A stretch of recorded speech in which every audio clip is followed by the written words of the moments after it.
It's Pickles. Welcome back to my channel. I hope you guys are all doing well. I'm really excited to get started with the video today. Today is going to be the last video in our Vulgar Latin series. Before we get started, I'm just gonna let you know if you haven't gotten a chance to watch the first two videos in this series, I'd recommend you do so. It is chronological. It will give you some of the necessary understanding to grasp what we are discussing today.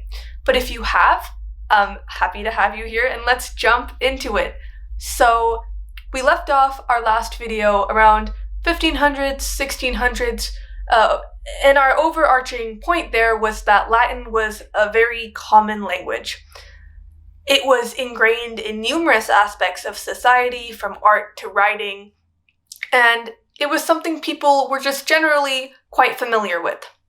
So now we're asking ourselves, how did Latin go from that to what it is today? Not very common, definitely not spoken often, and only accessible in certain areas of academic learning. Well, to answer that question, we're gonna look in at the early 1900s, and there are a few things that happen. It's not really one specific reason, a couple of different themes and ideas which will start making their way into society.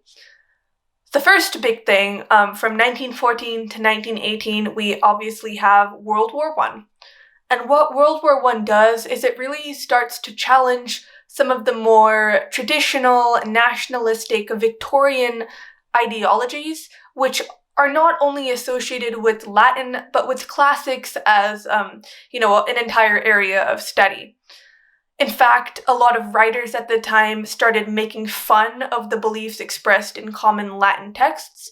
For example, the poet Wilfred Owens, he mocks Horace, the Roman poet Horace, in one of his pieces. He writes, "To children ardent for some desperate glory, the old lie, dulce et decorum est, pro patria mori." And that's a quote from Horace. It means, "Sweet and glorious it is to die for one's fatherland."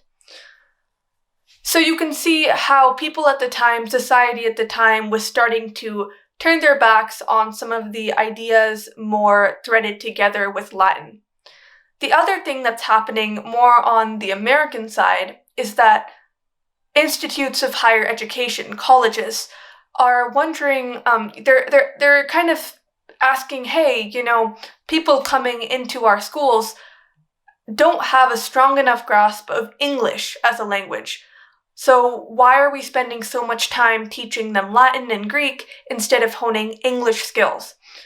So what happens then is that primary school, middle school, high school, they start phasing Latin out of their curriculums in exchange for more rigorous English courses.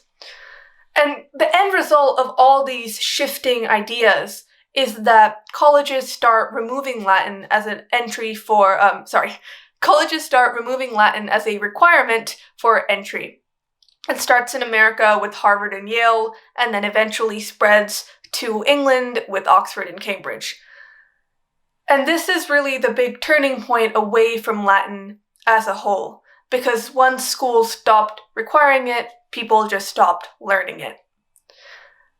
And now, on the other side of this, the church is basically watching this shift in society, and, they're thinking that they've got to do something to keep up.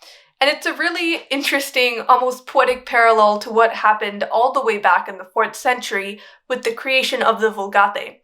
Back then, they turned to Latin as a way to appeal to the common people, and now they do the opposite. They turn away from Latin as a way to appeal to the common people. So in the 1962 to 1965 Vatican Council, the Vatican officially decides to remove the Tridentine Mass, the very formal Latin Mass, from use and make Mass accessible in more commonly used languages. And this is really where Latin declines. This is the sharp decline, because it just falls out of common use. This doesn't mean, however, that it disappears entirely. Traditionalists in the church hold on to Latin as a rallying point.